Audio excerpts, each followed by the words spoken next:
சற்று முன் கிடைக்கப்பெற்ற மிக மிக முக்கியமான செய்தி ஒன்று வெளியாகி உள்ளது. களத்தில் இறங்கிய சசிகலா. அன்று ஓபிஎஸ், இன்று சசிகலா. அதிமுகவை மீண்டும் ஒருங்கிணைக்க வேண்டும், அனைவரையும் மன்னித்துவிட்டேன், சட்டசபை தேர்தலில் ஒன்றாக இணைந்து வெற்றியடைவதற்கு மாவட்ட செயலாளர்கள் முதல் மாஜி அமைச்சர்கள் வரை ஒன்றாக இணைந்து செயல்படுவதற்கு நான் விரும்புகிறேன் என்று சசிகலா அவர்கள் கூறியுள்ளார். எடப்பாடி அவரது கோபத்தை விட்டுவிட்டு அனைவரையும் ஒருங்கிணைந்து செயல்படுவதற்கு ஏற்பாடுகள் செய்ய வேண்டும், இல்லை என்றால் தேர்தல் நேரத்தில் நான் எடுக்கக்கூடிய முடிவு மிகப்பெரிய அளவில் மாற்றத்தை ஏற்படுத்தும், அதிமுக தோல்வியை உறுதி செய்யும், இது நான் எச்சரிக்கை செய்வதாக சசிகலா அவர்கள் மறைமுகமாக பேசியிருப்பது பரபரப்பை ஏற்படுத்தியுள்ளது. அன்று ஓபிஎஸ் அவர்கள் இப்படித்தான் பேசினார். தற்பொழுது களத்தில் சசிகலா அவர்கள் நேரடியாகவே இறங்கிவிட்டார்.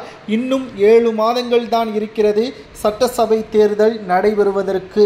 இந்த சட்டசபை தேர்தலை பொறுத்துதான் அடுத்த 5 ஆண்டுகள் யார் ஆட்சி அமைக்கப் போகிறார், எதிர்க்கட்சி யார், மிகவும் கேள்விக்குறியாக அதிமுகவின் நிலைமை மாறுமா, ஆளும் கட்சி கூறுவது போல் எதிர்க்கட்சி அந்தஸ்தை கூட அதிமுக பெறாது என்று ஆளும் கட்சி அமைச்சர்கள் எம்எல்ஏக்கள் கூறுவது போல் நடக்குமா, அல்லது சசிகலா அவர்கள் அனைவரையும் ஒருங்கிணைந்து அதிமுகவை வெற்றியளிக்கப் போகிறேன் என்று கூறுவது சாத்தியமா என்பதை நீங்களே கமெண்ட் வாயிலாக கூறுங்கள். அது மட்டுமல்ல, கேபி முனுசாமியாக இருக்கட்டும், வேலுமணி, குறிப்பாக எடப்பாடி பழனிசாமியின் விசுவாசி ஜெயக்குமார் போன்றவர்கள் முழுக்க சசிகலா வேண்டாம், ஓபிஎஸ் வேண்டாம் என்று கூறி வருகிறார்கள்.